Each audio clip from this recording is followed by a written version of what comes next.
potent advice, and inspiration from real self-made millionaires. Welcome to The Eventual Millionaire with your host, Jaime Masters.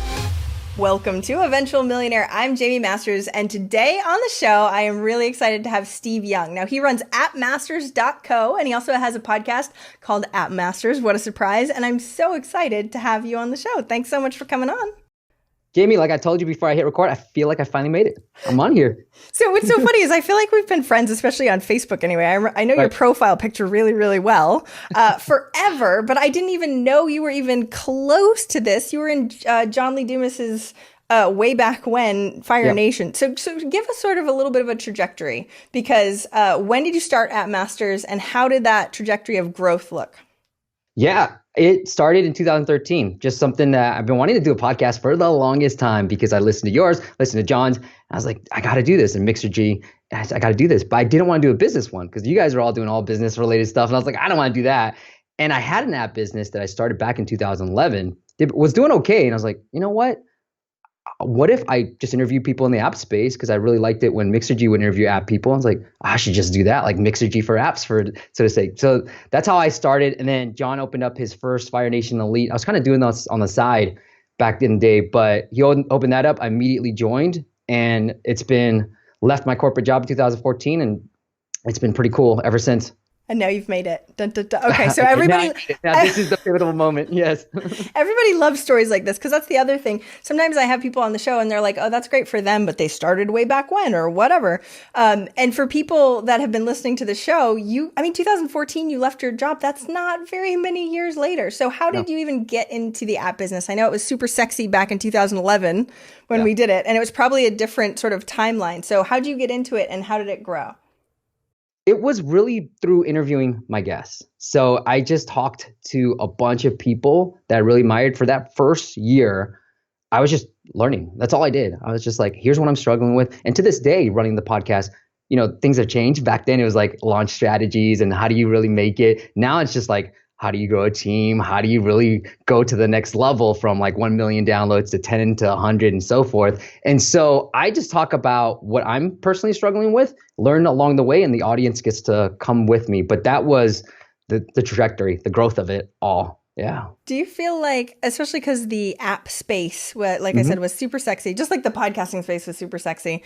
Tell me about sort of the trend in apps, because Pat Flynn used to have an app, and I had an app also. It was horrible. Really? I did that before my site, which was so horrible. So I know the whole thing and how bad it can go.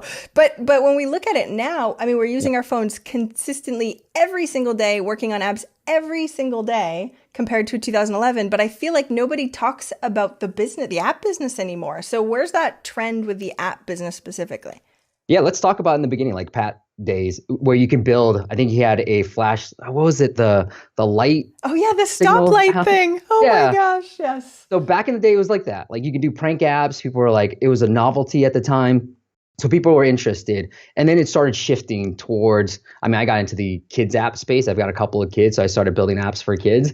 And then I know you got a couple of kids too, but smart. It then started shifting towards more games. And I think with these new platforms that have come out that made it really easy to build apps, especially games, we're in this phase where it's all about games. And now you're starting to talk about augmented reality and VR coming into play. So Pokemon Go. Excited. Okay. So let me ask you about games in general, because I had one of the people that came on the show, and I don't know if it's confidential or not. She was like, I'm putting all into games. And this was probably like 2 years ago. She put all of her money, not all of her money, but a lot of her money into this game, and it did not do all that well. So I feel like there's just so much competition. How do you even go about trying to even get in that space or launch a game if you're not already, tons of downloads?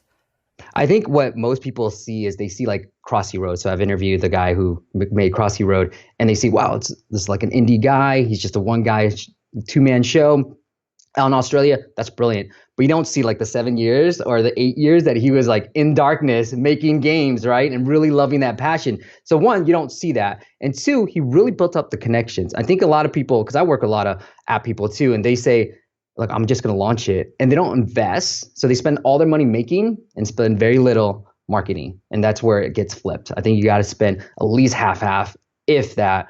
but it's the marketing that really drives the awareness. And I'm going to add one more thing, Jamie, and I've been fascinated by this because I've been listening to a lot of Gary Vee, and he talks a lot about like underserved markets, like social media networks. So I'm really fascinated by like looking at Musical.ly, for instance, or maybe even Instagram now, but really fascinated by the Musical.ly space and using that to promote apps, especially for games. Okay, that's really interesting. Okay, so number one, if somebody were to try and get into the app space now, because no offense, you're like, oh, well, it has to be a really good game. 50%. Right. If I'm only putting 50%, I'm going to have a crappy game. And yes, we can do some with marketing, but how is that going to necessarily hit? So somebody that's sort of getting into the space and hasn't spent 7 years, what can we do to make sure the game is good, but also the marketing is 50% good also? I'll give you some of my favorite hacks and people that have loved my favorite hacks too. So Apple, if you want to get featured by Apple, which a lot of people do, one thing is you can look for App Store managers on LinkedIn. So you can look for people on LinkedIn, find their email addresses and make that pitch. Be very careful when you're doing that because you don't want to email too many people. That's how we've been able to do it.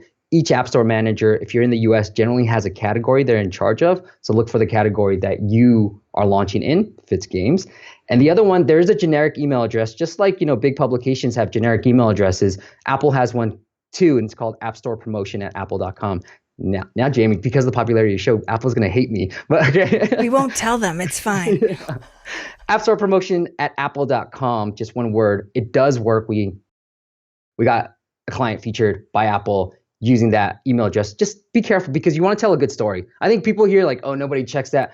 If you email tips@TechCrunch, they're going to check it. It's just your story sucks, right? So everybody checks that email, but nobody really focuses on like the story, like who are you? Why does this app matter? And try to weave it in and tell a good story too. Okay, so you have to give us tips on this because email cold pitching people that we don't know Yes. is really tough for people, especially because we're told don't make it really long, but you're telling us it has to be a good story. So how do we do that? Give us some tips. So there's a couple of formulas I like to use. One is combining two popular products. So it's like one of the ones I use, Farmville meets Candy Crush or something like that, right? This is where, and people say like, oh, I hate it when I see these subject lines, but you immediately get it when I tell you that it's, So I like to leverage popular products right now. The other hack that I've been testing out with too is just using emojis in the subject lines and trying to get attention that way. Because I've seen a lot of I'm sure you're subscribed to a lot of newsletters and they're starting to use emojis. I was like, I like that. I want to try that. And then the other thing, if you're trying to get from a PR perspective, Apple, it's a little bit different from a PR perspective. If you say exclusive to somebody, then it generally helps out with the announcement. Okay. I never even thought of emojis. I sent a little happy face emoji as the subject line to my clients just because I thought it was cute. But I never thought that I could do that to somebody else. And that does make it seem a little more personal if it's coming directly from you. Oh, those are really great hacks. What do you say in the body of the email to actually hook them? Because it's one thing to open and it's another thing to be like, oh, you read past the first line and I think you're dumb, delete. I try to not talk about myself too much and go straight into the app. So sometimes it really depends. Unless I have a really compelling story, I was homeless and I made this app and now, people love it. That's really compelling, like a hero's, like I started from nothing, now I'm something. Then I might incorporate myself, but usually I stay away from myself and talk about this is what the app was. I'll give you an example. This one app that was my app, we got it featured in China. And I said, look, I've interviewed this many people, like 400 at the time, but now it's 500. And I've learned everything and I put all that passion into the app. I took a break from making apps for a couple of years just to learn. And now this app is coming out and that's how I pitched Apple. So unless there's a really, really compelling story about yourself, I would leave that out and just go talk about the app itself. And I try to, keep it short, like a couple of one or two sentences about the app itself or about your company or whatever it is. And then I try to, like a resume, I try to bullet point things. So if it's going to be long, I just say pop, pop, pop. And that helps me keep it short too. And then I just say, would love to get your feedback if you think it's Apple worthy. And I try to talk or write like I talk too. I'm not trying to sound so professional. Dear madam, please look at this app. Just like, hey man, what's up? Like this is the app. Like I've been working a lot of sweat, tears have gone into this. What do you think? Okay, can I get like an example or two of what those look like? Because I would love to actually see this. People get so messed up when they're trying. It shouldn't be that big of a deal. We email Yeah. constantly, and yet Yeah. when it's a pitch, it's there's pressure and people can't do it because they don't want to hit send because they're afraid of what they'll look like and all sorts of stuff. So I would love to have something like that. I love that you said Apple worthy. Are you Apple worthy? Have you done that with the podcasting space at all, or just the app space? Yeah, I mean, I do that all the time with the podcasting space. Like if I'm trying to reach out to a big guest, I'll just cold email them and be like, "We love to have you on." Now it's just like, "We love to have you on." And I think with the podcasting space, so I'll give you an example too, Jamie, and I'll give you an Apple example. I'm pulling up the email because I literally just pitched them this morning. But from a podcasting, like I'm not the biggest podcast, so I try to say, "Look, here are my average downloads," and I get roughly about a couple of thousand per episode because it's app specific. And so I say, "Look, it's like speaking at a large conference, but in the luxury of your pajamas." So I'm trying to hit on something that everybody wants, speak at conferences and things like that. What do people hate about conferences? Well, you got to travel, you do the. So I'm like, hey, it's like speaking at a pretty decent sized conference, but in the luxury of your pajamas. So I started using that. Smart man. Though unfortunately, I do video. I can't say that they can wear their PJs. Well, they can. You know what? They can wear their PJs. We'd like that. That'd be great. You should have worn your pajamas. What the heck? On for this. Seriously, you're a guy. You don't have to deal with that. You're so lucky. All right. So let's go down the app side a little bit more, because that's the other thing. I don't ever talk about this space, and I've had clients in this space a little bit, and you work with clients in this space on like launching. So what is the difference? Because we've heard of a lot of online launches like crazy, but what does a launch look like typically for an app? So you want to prepare, right? So especially for a game, I'm going to stick with it because you talked about games, but do a soft launch. So when I say a soft launch, you make your app available in like the Philippines, English speaking markets, Philippines, Switzerland. Stay away from Canada, Australia, UK. They're too big. And if you do a soft launch there, you're going to blow your chances of a feature when you actually do a real launch. So I try to stay away from the popular English-speaking countries. So I go to the Philippines, I go to Switzerland, Netherlands, so forth. You want to drive some traffic and really pay attention to the retention of your app. That's going to blow everything else. You can throw a bunch of marketing dollars on it. You can make the greatest designs in the world, but if people aren't continually using your app, it's just not going to work. So that's what you want to test out during the soft launch phase. And then once you're ready to go and you want to get featured by these app stores, pitch them about 2 to 3 weeks before. Okay. Now, not to get technical, so you stop me anytime, but you want to get your app to prove ideally. So you submit to iTunes, they have a review process. You want to get it approved. That's generally how I like to do it. Get it approved first and then pitch Apple. Look, we're ready to go. That shows you're legit. You know what you're doing, right? Not just pending. So you have to submit it. And then when you're pitching these app stores, make sure you have your app ID. It's either an iTunes link, you can pull that out in the platforms, have that app ID, have a quick little video, talk about the message and get that out. If you're trying to get PR, I usually go PR from a week or two before the launch and start that trickle effect. And then once just launch, you just go like push, major push everywhere. So, because the hard thing about apps, well, the hard thing about it in general with Apple and Android is that there's only so many ways that like really go crazy. So if you hit it, yay, success. Well, at least most success for a while, and we'll see when that drops out, right? Just like in the podcast, you're now what's hot, and now you're not, and that sort of stuff. But does PR work? Does it go? And this is where I have the question, even in the podcasting space, we don't have direct links. I mean, I have an iPhone, but it's so crappy when it comes to like getting people to move around within iTunes and stuff like that. So give me your thoughts on other marketing tactics to either an app or a podcast or something like that that's on your phone and mobile. Yeah. So marketing tactics from an app perspective would be, I'll give you a podcast, do something I did early in the days, but PR isn't that great for app downloads. Like unless you have a social media app, it might be good for it. But in terms of a game, like I don't even recommend it at all. It's just not going to move the needle at all. So the other marketing, one of my favorite marketing hacks from an app perspective is if you have a paid app, make it free for a couple of days and pitch a site called App Advice and BGR.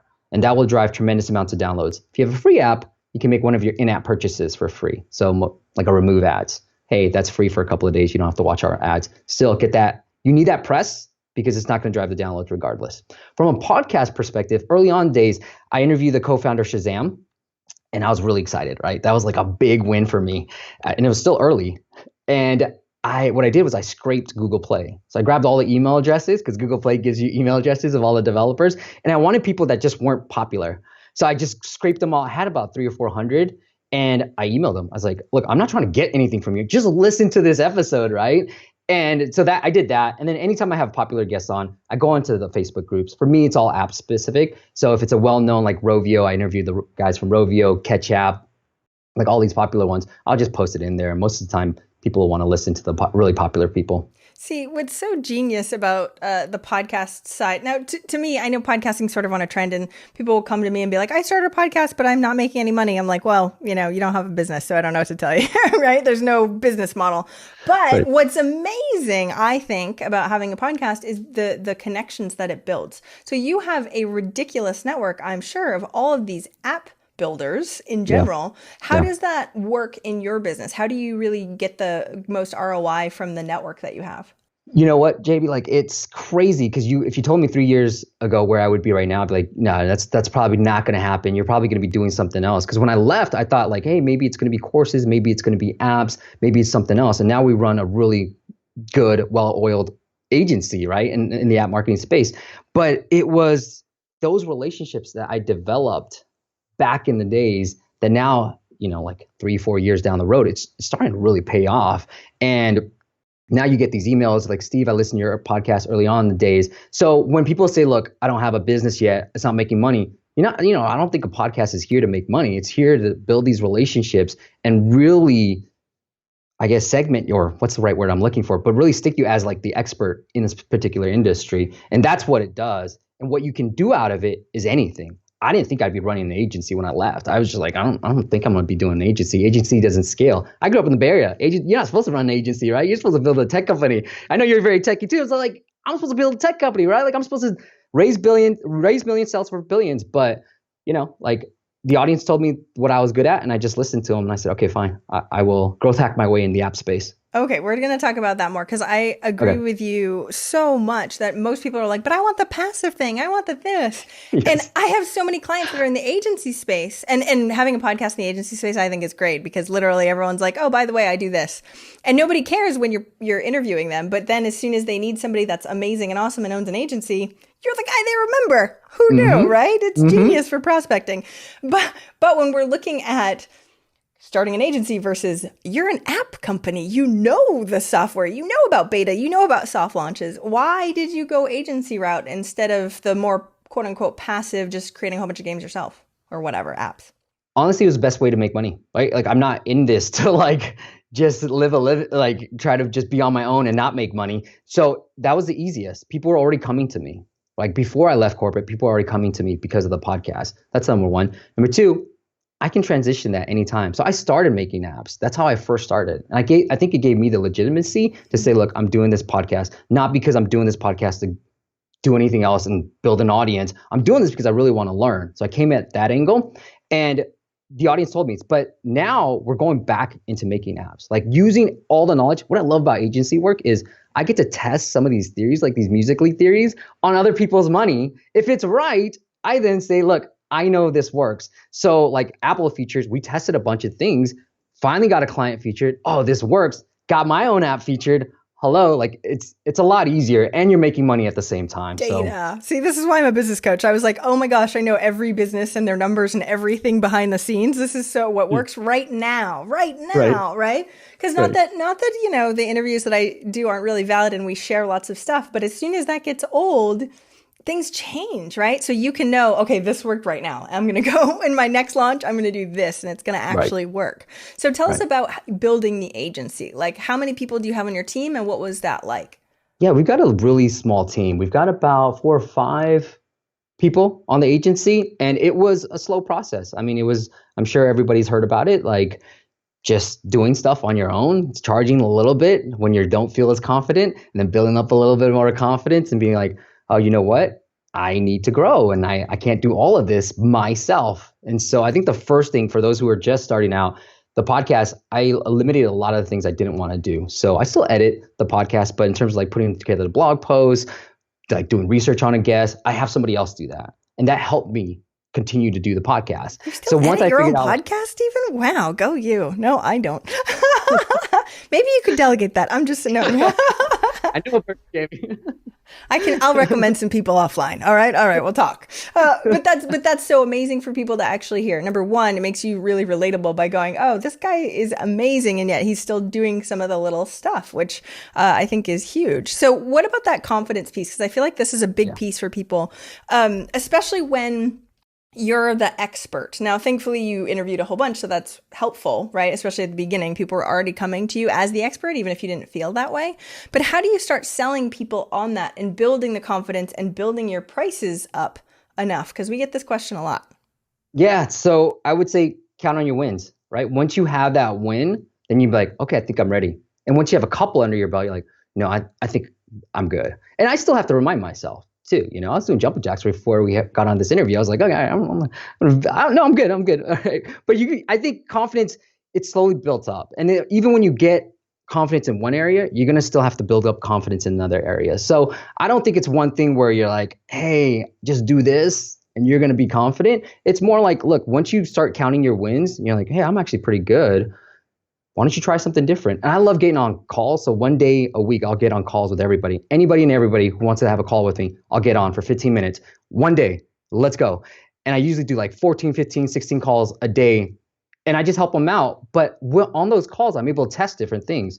Hey, if you want to hire us, oh, what do you think about this pricing? What do you think about this? We're thinking about offering this. I really get a lot of feedback. Then I can then start charging a little bit more. And I know where that price point is when I say, okay, that's probably a little bit too much for most of these people. And I could kind of stick to that. So I'd say talking to your actual customers, who knew? And actually, and testing it. That's amazing. I agree with you about the wins, right? So especially when it's difficult when you're the expert because it makes it all about you. If you're selling a game, like you said, you don't have to talk about yourself and be like, I'm amazing. But when you're in the expert space, you have to kind of go, I'm amazing. I have to say that because you won't pay me lots of money otherwise, right? But sometimes it's uncomfortable. So I know you've been on this trajectory. How far do you think you've grown on the confidence path as we're going through just because of those wins? In the past, I would say 6 months, a lot more. So there's a reason to the listener out there. There's a reason somebody's talking to you. They're not just talking to you because, especially if they came to you, and I have the luxury of people coming to me. So if they came to you, they obviously think that you got something. So that gives you enough confidence to then say, look, I can act like this. And I think a lot of times we're attracted to confidence. We don't want to get on a call with somebody who's like, oh, I think this would work. And I think this would work. And no, we want to get on a call like this works. This is this. Now, I'm still not sure. So I'm pretty honest with my clients. I'm not sure, but I think the market is moving this way based on my experience.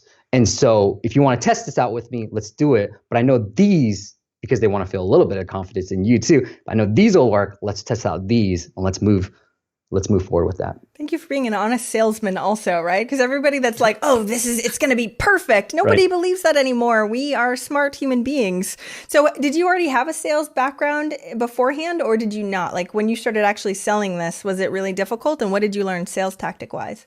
Sales tactic wise, it was, one of the big things, I did have a little bit of background. So I came from the marketing space and I did a lot of growth hacking for a startup. So it's a very popular term here. I know, I was going to say growth hacking. There we go. Exactly. That's very sexy. Okay. People like it though. I have to say it. This is a side note, but what's so funny, I just chatted with Neville Medora. I don't know if you know Neville. He's amazing.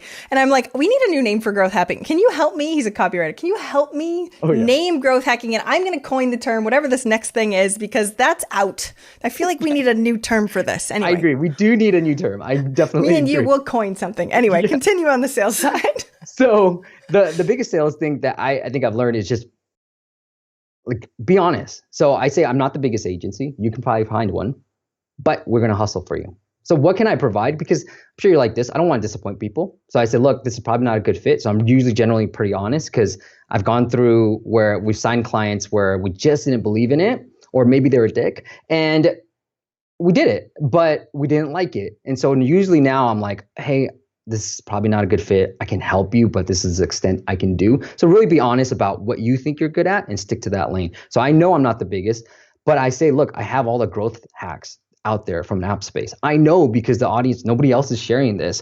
Like I know that works. And I know I'm going to be there for you because I am here for the indie developer because that's who I was. And so I try to make that relationship. I also try to just from like a personality standpoint, I try to smile every single time I'm talking. I know you do this very well, but like, look, people want to talk to energetic people because after that conversation, I want you to feel good after our conversation. So I'm trying to smile. I'm standing up right now. I try to project that type of energy anytime I'm on a call. I can tell that's why you were doing jumping jacks before you got on the phone with me. I totally get it. So what do you do though if you're working with indie people? No offense, but usually the indie guys don't have as much money either. So where do you draw the line? Surprise, surprise, right? Where do you draw the line of I really want to help you, and I think that then I cost this much versus like do you move prices? What do you do for those people that are just like, you're great, but I don't have the money? Here's something I just started doing, and it's working out. Like the early results are good, but I started doing a lot of webinars because like it's hot right now, right? And I know the audience probably thinks, hey, I got to do a webinar. I just started focusing on, and I was doing a lot, like a different topics, everything, and I was trying to find my way. And then I said, look, what do we currently provide already? Okay, App Store SEO, Apple features, PR, blah blah blah. Okay, I know the 3 or 4 things that we're really good at. So I said, let me just share content on those 4 things. For those who can't afford us, here's a little course that we put together. And for those who can't afford us, you can hire us. So I said, all right, I'm just going to create a course around things that I'm already doing for clients so that the people who can't afford me can just see what I do. And rather than creating a course on something new, something different, just stick to my lane and just create a lower end product. And then once they have enough money or they've gone through the stuff, you'd be surprised. Those indies actually can come up with a little bit of money when they're motivated. So most of like the smaller end courses, like some of my biggest clients have come from buying that smaller course. Downsell. So smart. Okay. And that makes perfect sense. Always have something to sell them if they want you and love you and like, okay, I want to give you money. I just don't have enough. That makes perfect sense. All right. So about the webinar thing though. So when you're because it is hot, you jump on all the trends, the apps, podcasting, webinars. Smart man. This new growth hacking term. I know. We got to coin that thing. But it's true, right? So of course, when something's trending, it's good to hop on as early as you possibly can and get out earlier than other people, right? So this webinar thing, what have you learned, right? Because a lot of people know that it's hot. They try it. They either hate it or they don't get enough signups, or it's like, I didn't actually sell anything in the pitch. Give me some tips on webinars. So I've gone through a few courses from people we probably know. And what I've learned is one time I just said, forget it. I'm going to trust this person. I'm just going to do exactly what he says. So I did it. And then certain parts just didn't feel natural to me. Yep, I've done that too. Yeah, you're like, oh. You have to do it, right? I was like, I have to do this. And I even said in the one, like, you know what? Somebody told me to do this, so I'm going to do it. I don't feel natural, but I'm just going to do it.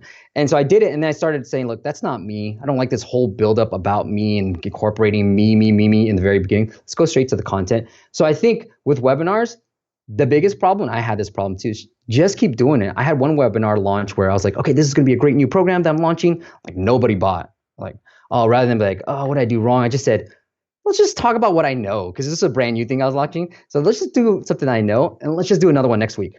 Let's go, right? I just said, let's do one next week. Let's do it. And that one worked. And then I think people give up too early. Just talk about what you know. Follow some of the formulas, because obviously it does work, but adapt it to what you feels natural. Like just do it once, I think. Do it like they say it, and then you'll find what's natural to you if you keep doing it. Yeah. Practice. You're a tester 1,000 times over. And I've done the exact same thing. And it's funny because you get the little inkling of like, because when somebody was like, you have to teach the what and not the how. And I'm like, I'm a how girl. All I do is teach how. Yeah, me too. And they're like, don't give it away. And then I did a webinar and I was like, I feel like this is crap. I did it once, never again. Right. Yeah. And but that difference between doing what they said and then, or even one of the ones that sold absolutely nothing and that actually sold something, what was the difference between those two? Because you would have never known, of course, if you said, oh, it's a failure, it must be the product. You did something else differently that second time. What was that? So I adapted the style, and then I just said, I talked about what I know more so. Like what? So the other one, the first one. Yes, tell me more. Yeah, the first one I was trying to do, like I run a couple of different masterminds, and one was, I was like, you know what? I wrote this blog post about side hustlers. Like I want to help side hustlers because a lot of people in the app space are side hustlers. And so I was like, okay, I want to grow this mastermind. This other one was more elite and you have to have at least 1 million downloads and so forth. So I'm going to do this new mastermind. Didn't work. the guy who did join actually wanted the elite. So I said, oh, I need to track the elite people, and that's it. So that's what I learned from it. And then the next one I did, I was like, what can I do to not feel down on myself that this didn't work, and do another webinar really quick. I said, oh, I've done this one already. I just need to adapt it a little bit. It had like a lot of great feedback from it already. I'll just adapt it a little bit, and then at the end of it, I'll just sell pre-launch a course that way too. And I did it. And so it was more of just going back to what I knew best, like what worked in the past and how do I just talk about that? Because I need to get back on the horse really quick, and I need to do it really quick. So I need to talk about something I already knew. I think that's amazing, especially because you're pushing yourself outside your comfort zone, right? So it's people going, failure. And if you let that thing sit and fester, you never want to do a webinar ever again. You're like, that was a horrible, bad memories, right? But if it's one really bad webinar in a sea of, even if you don't sell a lot, 20, 30, 50 webinars that you do where people are like, oh my gosh, you're amazing, which is wonderful. I mean, not as good as Money in the Bank and amazing words, but still, it doesn't feel nearly as painful. And as an owner, you're sort of like, okay, I'm trying to go in between the failure, right? So is that something that you've always done? Is that innate for you where you'll just keep pushing and keep testing? Or did you really have to like grit your teeth and do it? Some people say it's innate. I don't feel that way. I've had friends who say, you're just like a go-getter, dude. Like, I'm like, I don't feel that way at all. Like, sometimes I'm really down on myself. Like, if you talk to me the day after that webinar or that evening after, I was like, this is crap. Like, I feel like crap. This is so dumb. Like, I really thought I was trying to help people here, and they're just like, nobody's like, And so I don't know. I don't think it comes naturally. I think it's just like putting yourself back in the mindset of, look, if this doesn't work and if I keep going, now I'm not the mindset of, you got to keep going and just banging your head on the wall. But I am of the mindset like, hey, what did work in the past? How can I get back on the horse again? And what worked already that I can then do really quick so I can feel better about myself really fast. So how do you make yourself do that? So like, how do you actually go, I'm going to just do another one now, and then hold yourself to it? I emailed the list. So I just like, I emailed the list. I was like, hey, I'm doing this. So that's one way. I just created the website, and I was using Webinar Ninja. I was like, boom, boom, boom. It was really easy. Done. Already had the content created in like 15 minutes, emailed the list the next Monday. It's like, I'm going to do it. I don't care. And then I didn't even finish the slides yet. So I just emailed it, got like a few people that, obviously good amount of people that register, and then went ahead with it. You are a go-getter. Yeah, no, most people don't do that. Just so you know. And were you always like that? Even as a kid, you were one of those people that just, I mean, don't get me wrong. A lot of successful people are definitely like that. It's sort of a trend. But the people that aren't are like, I hate you. You're annoying. I have to push myself to do stuff like that and like hold myself really accountable. So where was that? I wish I had a more interesting story and could say, I was the shy kid with the headgear, very dorky, I had a headgear. What are you trying to say? I actually literally did. Thanks for bringing that up. You have a better story than I do. Yes, man. Thanks. All right, continue. Okay, this is bad. But no, I just think you know what? Like, I'll get you real personal. I was in high school. Like, I wanted to be one of the popular kids, right? I was okay, I had friends and all that, but there were people who were like really good dancers. And I was like, oh, I want to do that. I want to break dance. And I never felt like I could do that. I didn't want to dance. I want slow songs. That's all I wanted, right? And then it's just like you slowly have to do things. So I remember when I was 24, I really wanted to learn how to dance better. So I watched a ton of Usher, Justin Timberlake videos on YouTube. If you caught me in my room, you're dancing right now. You would see me copying their moves. And then I slowly, with a couple of shots, would get on the dance floor and then start doing some of these moves. And they're like, hey, you're actually not bad. I'm like, oh, okay. But I still can't do it right now unless I have a couple of drinks in me. So I think it's a slow process. Like, I'm not here saying like I'm really confident. It's just a slow process of doing small things. I'm a learner though, Jamie. Like, if there's something that I want to do, like dancing, I'll just learn as much as possible, and then I'll start implementing right away. Okay. Yeah, I can tell. It's amazing. And a lot of the people listening, of course, they're learners too. That's the reason why they're listening right now. They're like, please give me everything you have. All right. So I adore that. So I know we have to start wrapping up in just a minute. Yeah. That being said, I love that you've sort of been in this space with everybody else and seen other people's trajectories also. What do you think is the difference between you and all the other people that are like hustling, but haven't quit their day job yet? Give you a hard one at the end. You're welcome. I think it's just perseverance. I was listening through all the episodes that you've just gone through just to kind of get myself ready for this. And I think it is perseverance. Like, it's not like the first year was amazing. It was like, okay, I went through a lot of crap in the first year. I had one big client who ended up leaving, like first quarter of me, like finally leaving. It was like half my income gone, right? And I think one was just investing in relationships. Like, you don't know what these relationships are ever going to do for you, but this is my action item for the person later on is I invested in relationships, and I generally just cared about the person that I was interviewing. So I didn't come at it trying to grill this person. Came at it like Jimmy Fallon, like, we're trying to be friends. Let's have a good time. Let's talk about some of the things and hopefully this relationship turns into something better later on. But who knows? Let's invest in that relationship. So I think it's just keep going. When you have a dip, keep going again. Like, don't stop. Like, figure out a way. I was applying for jobs in the first year of just like, anybody need a copywriter? Like, anybody need anything, and like emailing people will be like, oh my goodness. And now I'm at a point where like, oh, people come to me, but now I'm starting to think like, I should do more outreach because I have this network. I know I'm good. I should do more outreach. I shouldn't just be like, oh, I'm Steve. People come to me. I don't need to look for clients, that type of thing. If I really want to take my business to the next level, I better do some outreach. That's what most people do. So I think it's just keep going, learn, keep going, just keep going. I don't know how else to say it.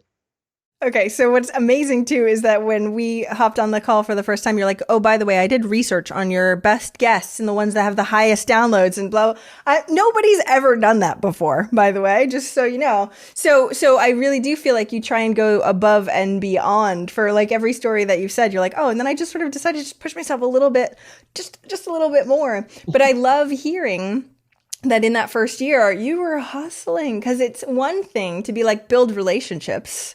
That's easier when you have a job with numbers and money coming in and it's coming in. It's another thing to be like, oh, long-term strategy when you're like, my bank account is drained. What do I do now? Right? So where is that fine line between the short term, I need to hustle right now and make money in my bank account, and the long term, okay, I'm ready to build relationships? I started not living in a granular, like black and white world. There's no reason why you can't do both. There's no reason why I couldn't invest in relationships and continue doing the podcast, because I knew it was going to I didn't know it was going to eventually pay off. Actually, let me take that back. But all I was doing is investing for the long term. I wanted to learn. A lot of the different strategies I'm sharing with you from an app marketing perspective, I learned from a bunch of my guests. But because I'm the one interviewing, because I'm absorbing all this knowledge and implementing on it, I'm then able to combine the 500 plus episodes I've done into one person, right? And so that's what I've been able to do. So I did invest. But like I said in the beginning, I was out there hustling. If anybody needed a copywriter, hey, I'm here. Hey, let me try to figure this out. I had a small list at the time. Hey, what do you guys need? Like, trying to figure out the short term and the long term. There's no reason you have to do one or the other. You should be doing both at both times. So like, I'm still investing in the long term, but for the short term, I'm going to go out to some of my past clients and be like, hey, do you guys need more help? It's not like we need more money. It's just like, all right, I want to grow the business. I want to take it to the next level. So I need to go back and say, what's going on? Is there anything I can help out with? See, and the great thing about having a podcast is it's a system of networking. So oh, I need another guest. Oh, I need another guest, instead of it being a non-urgent but important thing that we should do. So a lot of people that don't have a podcast don't have that urgency where you're like, I need another episode. Oh no, I need to book somebody else. I'm going to go network, so it makes a huge difference to be able to have that system, which I think everybody should have, even if they don't have a podcast. All right. So I know I have to start wrapping up. So I'm going to ask you the question. I know you've been waiting the entire time. So what's one action listeners can take this week to help move them forward towards their goal of 1 million? All right, Jamie. Look, we all go to conferences. The number one thing we want to do at conferences is meet new people. The best way to meet new people and some of your heroes. You had an episode about mentorship, so I think this fits in perfectly with what your audience needs. If you want to mentor, go interview somebody. It doesn't have to be a podcast. It doesn't have to be a video show. If you're a designer, create an infographic based on the things that you learn from this person. But I'll tell you, you can find people, really famous people like Jamie. If you say, look, Jamie, I just want to interview you on something. And it's a lot better than saying, I want to pick your brain, or I want to grab coffee, or I want to grab lunch. Yeah, you and I both get this, right? Like, hey, can I pick your brain and grab some? No, I don't need coffee. Like, I need time. That's what I need. So if you can scale my knowledge by creating a piece of content that you pick my brain on, that helps me a lot more, because that's all we're trying to do now is scale our knowledge and reach a bigger audience. And so I would say interview someone, reach out to somebody that you've been wanting to reach out to for the longest time. Pick 5-10 people, because you're going to get no's, especially if you don't have an audience or a platform. So find 10 people that you want to reach out to and just say, can I interview you? And I'm going to turn this interview to something else that you are good at, the listener, that you're good at. You know how potent that advice is. You probably have more mentors than you know what to do with, because you have so many friends and they're like, you know what? You're amazing. I want to help you, right? I think your trajectory of growth has been because of those things. So I adore that as your action item. And everybody make sure you listen to what he said, because he leveled up what I went and talked about on the mentorship side. It's so much easier to get a yes from someone on an interview than it is, hey, let's go sit down. It's great. You're a genius. Thank you so much for coming on, Steve. You tell me, where can we find more about you and your agency and everything online? Everything's at appmasters.co. If you got anything out of this, share this, because please do so. I want to be one of the more popular episodes. When you go on BuzzSumo and you put in eventualmillionaire.com, I want to show up on there. Share it, leave a comment. I don't need anything from you, from the listener. I want you to go serve Jaime, because she's doing a great job. So tell Jaime how awesome this interview was in the comments below, and I'll make sure I'll respond too. You're such a go-getter. I have Noah. I'm actually interviewing Noah on Sunday here. Oh, cool. BuzzSumo. I love it. Thank you so much. You're utterly amazing. And if I know anyone that's doing any apps, I know where to send them. Thanks so much, Steve. I really appreciate it. Thank you so much for listening. I hope you enjoyed that interview. And if you want to check out more amazing resources, I'm only curating the best of the best. Go check out eventualmillionaire.com. You can take the Eventual Millionaire quiz, figure out where you are in business and what you need right now. Plus, you can look at curated resources specifically for you on the new Start Here page. I'm so excited. Please join us. Please let me know if you need anything at all. I'm here for you. And have a fantastic day. Bye.